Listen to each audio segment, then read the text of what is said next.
This is Anarchast.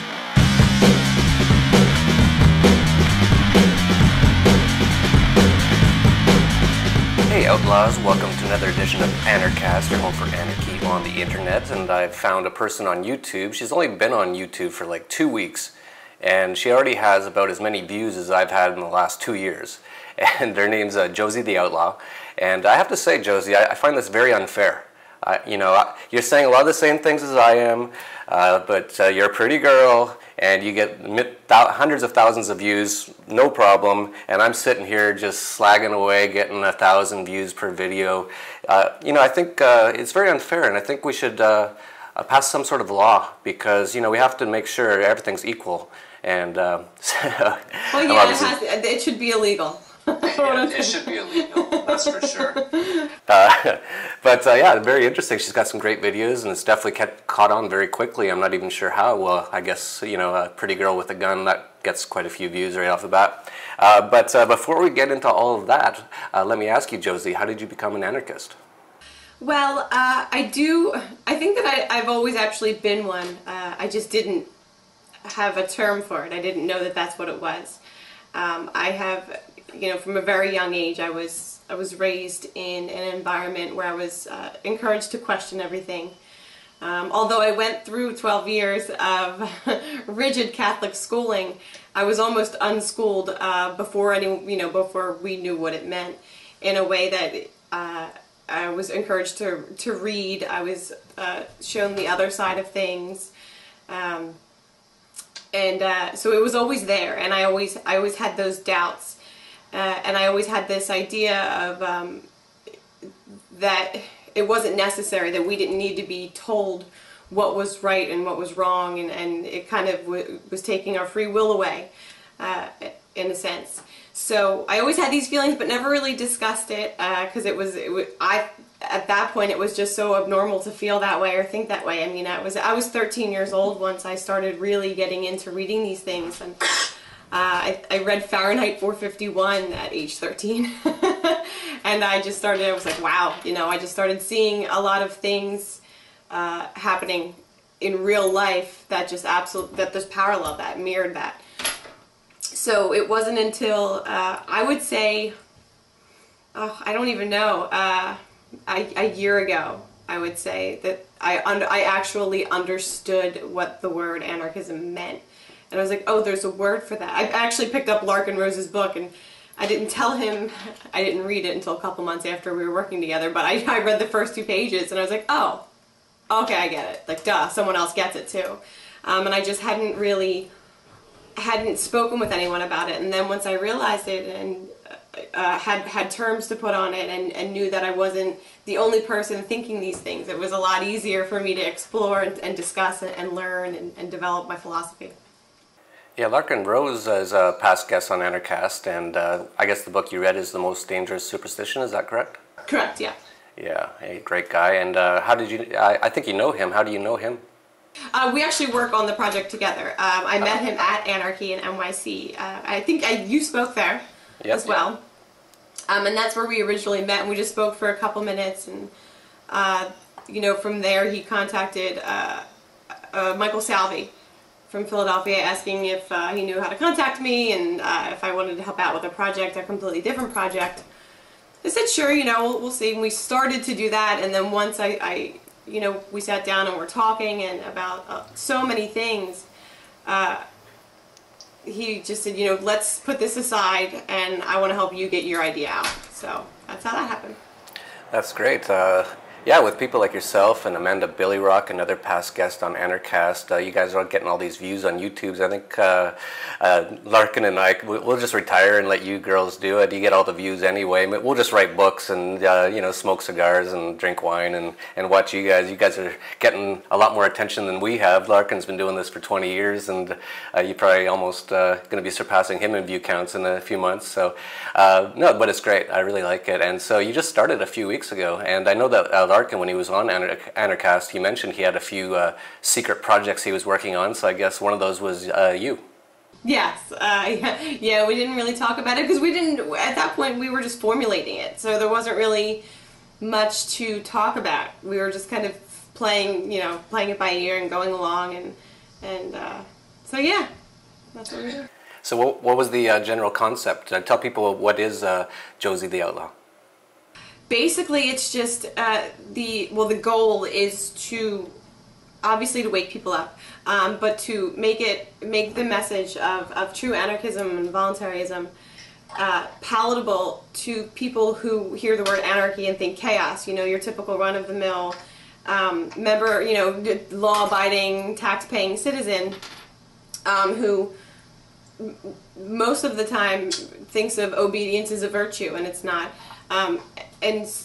So it's kind of easing them into it without watering the message down at all.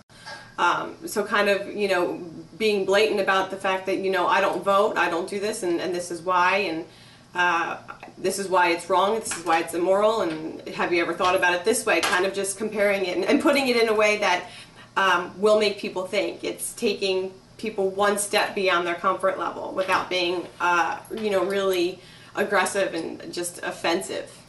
Yeah, I've noticed your style, and I think it's good. You know, a person like Larkin, he has a video, when to shoot a cop, and you have a video, what was it, how to talk to cops, or I have a question for cops? A message to police, yes. You're so gentle, and so you come at it from quite a different angle, just as a very calm person, just asking some questions and pointing out the cognitive dissonance in people's minds, and just sort of starting the conversation. So you're definitely doing a great thing. And you recently did a video that I really liked, because we've really been promoting jury nullification a lot in the last month or so, and we had James Cox on just recently talking about it. We were down in Chile with all of these are past Anarchast guests: Luke Radowski, Angela Keaton, Jordan Page, Bob Murphy, and we all decided that we should really get behind jury nullification, because it's one of the only ways to really make a difference in the society, especially in the U.S. today and around the world, but really in the U.S., where there's just such a police state now. Everyone's getting pulled over every day and searched, and you know, break 30 laws a day without even knowing it. So that was really good. So why don't you tell people a little bit about your thoughts on jury nullification? Well, you know, I definitely in my past had, you know, would get called for jury duty and think, oh, I don't want to do it, you know, and then you know, as I started my process into this, I heard about jury nullification, and I thought, holy crap, that's an anarchist move. That's a total anarchist action, and it's the safest way to look the law in the face and say, you know, bullshit, no thanks. So that's basically what I was like. I just, you know, I went through my phase of, and I still go to rallies, and I still consider myself somewhat of an activist. But like this, I absolutely don't condone working within the system, because it only legitimizes it. In my opinion, and from history, and you know, God, you can just look through history, and the more you vote, the more freedoms you lose. So this is not working within the system, but it is safe. It's a very safe way. I mean, not completely safe, but one of the safest. Just because a verdict cannot be questioned and cannot be overturned. Yeah, and we should point out to people that we're not saying to go and serve on a jury, and if someone actually hurts someone or actually robs someone, to vote not guilty. That's definitely not what we're trying to say. What we're trying to say is, if there is no victim, and therefore no crime, and you feel that way, that you should go on a jury and you should vote not guilty and get that person freed. It's just terrible what happens. You hear about it every day in the U.S. Someone's getting arrested for something. It's no victim. They had maybe a little marijuana in their pocket or something. And this is terrible. It just, you know, they end up going, they have to spend a lot of money on lawyers now. This whole system is a big system. It's a big scam. And the lawyers are all involved in it as well. And they like it. They like all these laws. It gives them lots of business. And so they'll lose a lot of money that way. And then if they get arrested, they might have to go to jail. You know, a lot of these people have families. And if the person who was making the money in the family is in jail for 6 months, huge hardships. A lot of the times the family will be in dire straits. They'll have to go on some sort of welfare program, which is another state program that ruins people. It's just terrible. So if you know, as anarchists, and I've talked about this before, but I'll mention it again, if you didn't see it earlier, that that's one of the only duties as a citizen that I do support. And actually, just like you, I wasn't fully aware of it until recently, because just like you, I avoided anything to do with the state. But this is one thing to do with the state that we should, as freedom-loving people and caring people, which is what we are, anarchists, should do, because you have an actual opportunity to free somebody who's actually been aggressed against. When you're kidnapped by cops and thrown into a cage and there's no victim, the actual victim is the person being arrested, and the actual crime is the crime being done by the police and the courts and the prosecutor and the judge. And so, yeah, I definitely support that. One of the things that I've noticed, you carry a lot of weaponry in some of your videos. Have you always been a gun owner, gun user, gun person? Yes, I have. I was, like I said, I was raised by in a way that like I said, I was encouraged to question everything, but also it was just a given in our house that you know, we protected ourselves, and it wasn't you know, guns were not. I never knew growing up. I never knew that my father or mother owned a gun, and I still don't know if they do, for the record. However, it was definitely made clear that the right to keep and bear arms is very important, whether or not it's written on a piece of paper.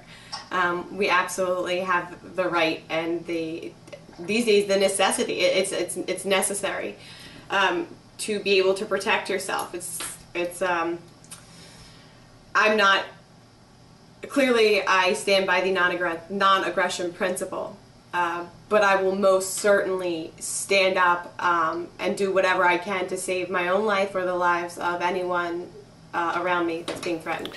Yeah, a lot of people get a little confused about the non-aggression principle. They think, oh, that means we're docile and you can just beat us up like we're Gandhi and we won't fight back. That's not it at all. It just means you don't aggress against other people. If someone aggresses against you, you do whatever it takes to defend yourself from it. And you know, try to do it within limits. If they're just, you know, punching you in a bar, you don't necessarily shoot them, but you definitely can punch back. And if you do feel fear for your life, you can take that other person's life. That is not against the non-aggression principle. And of course, no one wants to see that happen. And of course, a lot of this stuff's all caused by the state, because there's a lot of poor people who have all been really robbed by central banks and taxes and regulations. And then they've probably been arrested when they're 18 for drinking a beer. And then they have a criminal record, and then they can't get a job. And then they go out and they start robbing people. All these problems are usually caused by the state. In a really anarchic world, that really worked well. And we don't know if it will work well, but I really would like to see us get a chance to try it.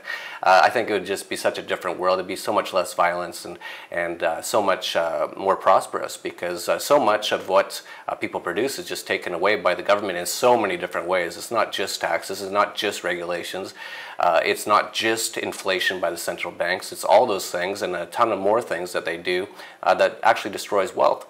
And just like you a little bit, actually you're a bit more. I was born in Canada, so I kind of always had this anti-gun stuff all around, and I didn't know what to think of it. You know, just like you, I think I was always was an anarchist, but I didn't know there was words for it, and I didn't really totally understand the whole philosophy until probably about 10 years ago, and then I just loved it, and I've been doing it ever since. But I was just never surrounded by guns, so I got my first guns here in Mexico, actually, which a lot of people are surprised by, because a lot of people say, oh, I thought guns were illegal in Mexico. First of all, they're not illegal. You need a permit, which sucks, but you need a permit in a lot of places in the U.S. now. But secondly, no one here cares about the government much. They just don't listen to their rules. So I love that. But really, I think not only is it your right, and I don't mean right like written on a piece of paper, but just your natural right to protect yourself, but I think it's your responsibility. And I think when people have the ability to protect themselves, they're actually doing a duty to society, because the more people who can protect themselves, the less violent society is. You can see that almost every state in the U.S., the more strict the gun laws are, the more crime there is, because the criminals know that there's less risk of them getting killed if they try to rob somebody. It's just obvious stuff, and it's quite sad to see what's been going on in the U.S. in terms of how they're really, it seems they're really working to take away guns from people.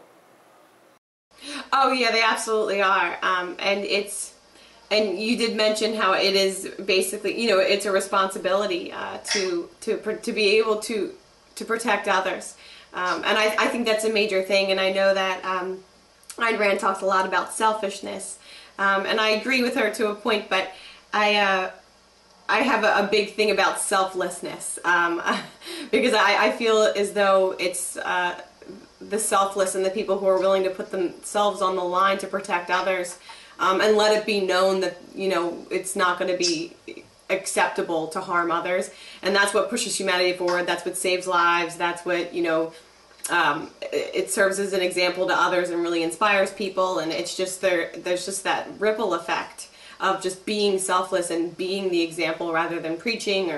And there is a place for preaching, believe me. Don't get me wrong, but leading by example is such a great way to spread that. So. Yeah, that's a really interesting thing you brought up between selfishness and selflessness. I think we can have both. I think selfishness in terms of obviously we all know that we almost always act in our own best interest. That's just human nature. However, there is a lot of parts of humanity that is quite selfless. I just watched a video on the internet and it said something like, if you have lost your faith in humanity, watch this. And it was about 50 videos in a row of people who had fallen on train tracks and guys risked their lives to get them out. All kinds of people just saving other people, just totally selflessly. It's in our nature, actually. But because of the state and all the fear that they put out there, and as well in the U.S., a lot of times if someone gets hurt or something, a lot of people won't even go near them because they're worried about a lawsuit and things like that. So once again, the state works to take away our humanity quite a bit. I think human beings in general are quite giving and quite selfless in the right situation. If they see someone in need, in general, if they have the ability, most people will try to help. It's just natural, but the more the state gets involved, it just ruins everything. And I agree. I watched a documentary just recently called I Am, and it does discuss that, you know, how humans are hardwired to be compassionate. And I saw that video that you mentioned, and I got a little misty-eyed, and, you know, and it was just because it was just so instinctive. There wasn't a thought. It was just, you know, a woman fell on a train tracks and a guy just jumped right on there, and, you know, that kind of a thing. And you don't, that's the fear of helping someone as a result of distrust is learned. That's not something we're born with. That's something that's taught. And, like, you know, like Amanda Billy-Rack says, unlearn fear, you know. I think that's one of the best ways, and I think as soon as we can just reach enough people and deprogram them, the world would be such a happier place. Not perfect by any stretch of the word, but definitely a lot more compassionate. Yeah, after watching that video, the first thing I thought was, I had no idea how many people just accidentally fall on train tracks. It was like 20 people just accidentally fell right when the train was coming. I was like, whoa, what are the chances of that? And then my second thought was, yeah, wow, like it's amazing how people will rush to people's aids almost instinctively. And I really see that here a lot in Mexico. I have a sort of a hotel here. And it's not like my whole hotel, I own part of it, sort of thing.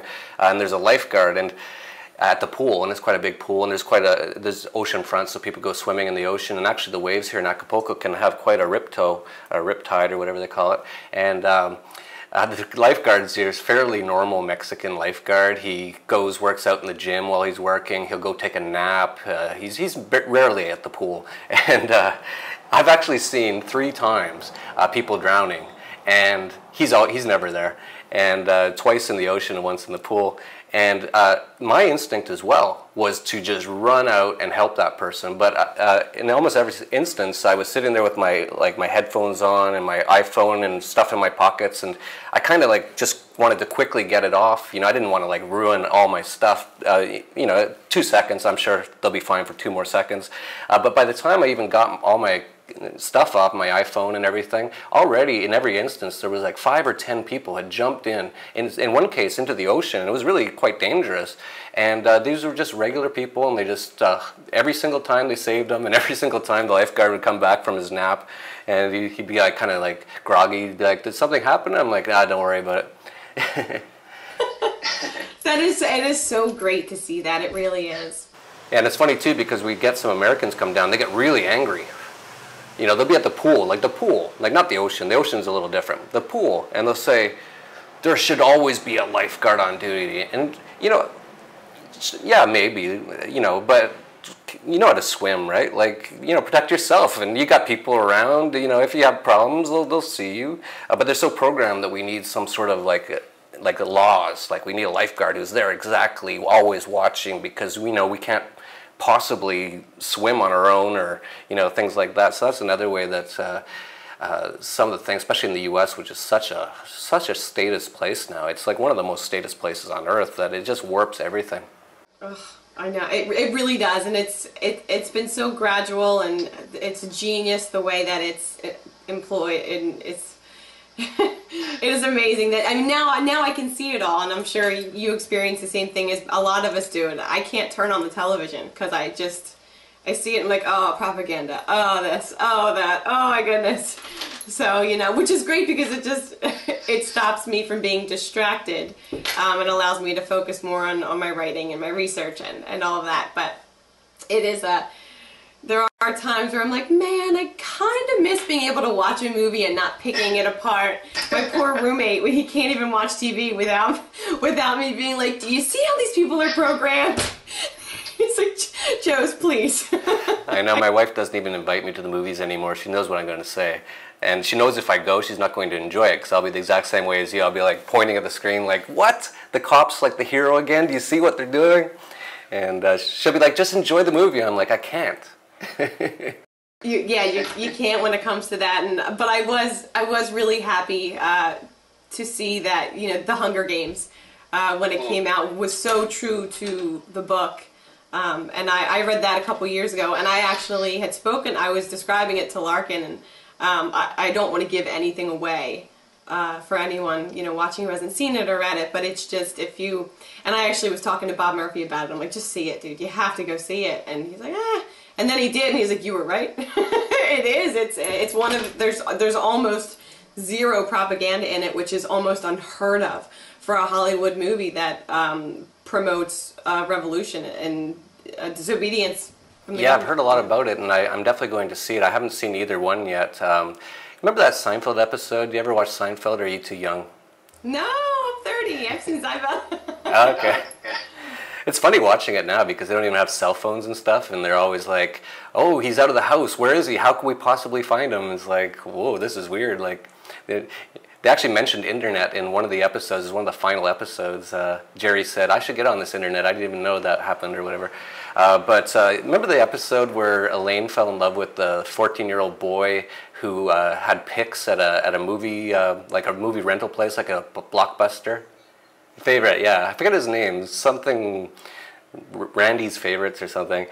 There should actually be a row of that or something on the internet. It just should be like an anarchist telling other anarchists, these are movies that you can watch, right? So it would include V for Vendetta, Hunger Games apparently, Lord of the Rings for sure. I don't know if you know, but that's a huge, the ring is the government, and J.R. Tolkien said he basically was an anarchist. But it's a very limited amount, so we really need to find out what these movies are so that we can actually go to the movies or enjoy watching a Blu-ray or something sometimes. Breaking Bad for me was one TV show that I did enjoy, and I think that was written by a libertarian or possibly even an anarchist by the sounds of it. I do remember, I think I would remember you and Carrie talking about that. Cause she's... Oh, you haven't seen it? I haven't, no, I have you yet. gotta see it. So I'll watch the Hunger Games, you watch Breaking Bad, you'll love it. Deal, I will, I absolutely will, because I think that, I'm sure that my roommate has it on the cable. Yeah, or Netflix or torrents or whatever. Something, yeah. Yeah, you'll find it. Yeah, it's really good. So yeah, actually, while we're talking, if anyone knows of any other that we haven't talked about, movies or TV shows that anarchists can actually watch, please post in the comments down below so we have a few more entertainment options. It's kind of, I know you live on a mountain, a small mountain, you say, on the side of a mountain in Pennsylvania, so you might be a little bored and want to watch something sometimes. And I'm never bored, I'm super busy, but it is nice to relax every now and then and watch a movie or something. So maybe that's something that us anarchists can do. And if you do it, let us know, and we'll promote it on Anarchast and let people know. And so, Josie, I want to ask you, what's next for Josie the Outlaw? We're just plugging along. The next one that we've decided to, the next video we decided to do, we just started, I just started writing that one, is prisons and schools. Same thing. Which is redundant, yes. But a lot of people don't know that. Right. So basically we're just going to highlight just the parallels, and it's, I really like the way that it's going. It's funny because a lot of people probably wonder why it takes so long to make a video, because they're only about 8 minutes long. But we do go to a lot of different locations, and there's a lot, the editing. It's just Larkin and I, so there's a lot of work that goes into it. Plus I have, this project doesn't make money. So I actually have to have another job to support myself. So we do everything we can, and like you just mentioned, I might be bored, and I can't remember the last time I was bored. But I'm content where I live. I like that I live up here in a fairly secluded area with a wonderfully unintentionally agorist community. They don't even, like, people up here, I say anarchist, and they're like, huh? They just live that way. That's just the way it is. That's great. Oh, it's absolutely wonderful. I bought, my eggs I get from the Souter family, who, lives around the corner, and the grocery store is a family-owned grocery store, and, I've just bought antiques with silver. It's one of those things. It's just, I got lucky. I got very lucky with where I ended up, and I'm very content. And I'm a city girl. I was always a city girl. Philadelphia has always been my battleground, and it still is. But, so I'd hate to veer off the subject, but to get back to it, yeah, prisons and schools, and hopefully that'll be out within about a week and a half. That's our deadline. We don't always meet our deadlines because we don't have bosses, but... It's sort of like herding cats sometimes. We're not used to adhering to exact schedules and things. It's just not generally in our nature. However, I am an anarcho-capitalist, and one thing I've learned as a capitalist to make money, there's very few things you really need to know. One is always do what you say you're going to do. Another one is just always show up to meetings on time, and you were on time for this interview, so that was very good. But yeah, in general, when you get a bunch of anarchists together, it is a little hard to get them organized sometimes. Yes, I do know. I definitely understand that, especially being involved in organizing and helping to organize and organizing a lot of rallies. 9 times out of 10, the protests and the speakers don't start until about an hour after. So my father is actually coming with me tomorrow to the final Philadelphia and the Fed, and he's like, "Oh, what time is it?" And I'm like, "Well, 12 but 1." So, thankfully I'm usually on time. I've been, for meetings and interviews and that kind of thing. But when it comes to setting my own schedule, I'm like, it's fine. But luckily, Larkin and I are pretty good at encouraging each other to really, stick with certain things. If one of us veers off, then we kind of corral each other and, gently. No force involved. That's great. Well, actually, now I understand why you might be so popular. You actually plan your videos. I literally sit down, pour a glass of wine, and turn on the camera. So maybe I should put more planning into my videos. But I think it's still, you know, pretty girl with a gun. I think that's always going to outdraw me. I do, and it's so funny because at first I was really, I was so offended at a lot of people saying that, and I was like, you know, I gotta buck up and just kind of, I know that the message did get out there and a lot of people heard it, and just reading a lot of the comments and getting emails from law enforcement and military, and that kind of encouraged me to realize that, you know what, maybe if someone considered that the video was, you know, involved a pretty girl with a gun, that got them to start listening. And then hopefully once they did, they were like, oh crap. Shit, now I have to think. I thought I was just going to enjoy watching this. Now I actually have to think. I mean, that's what I'm going for. I want them to think so. Yeah, no, that's great. Yeah, use the tools you have. That's great. I don't have those tools, so I'm just trying to spread the message any way I can. But yeah, that's exactly right. I think that's the way you draw them in, and I think Amanda Billyrock's done something similar, you know. And yeah, just use the tools you got. I'm sure I draw in a few girls and probably a lot of gay guys or something, but definitely the what a. We were just talking about. We honestly were just talking about how charming you are. I'm like, he's just so charming and nice and gentle and not offensive, but you know, assertive. So yeah, I think you're doing a pretty good job yourself. I'm trying. All right, well, we should wrap this up. Why don't you let people know where they can see your videos, and if you have any other websites or anything like that? Well, everything is all at josietheoutlaw.com. That's basically it. And your YouTube channel? The YouTube channel is Josie Outlaw. So, but all of the videos are on josietheoutlaw.com. So, right. If you, yeah, and there are links to other things, some of the books that have been very influential. We got Bob Murphy on there, and you know, Creature from Jekyll Island, and just some of the things that woke me up and just kind of struck a chord. Yeah, that's about it. And actually, we just put an article on there that we wrote. It's called Society on the Brink of Anarchy. So that'll be interesting. So.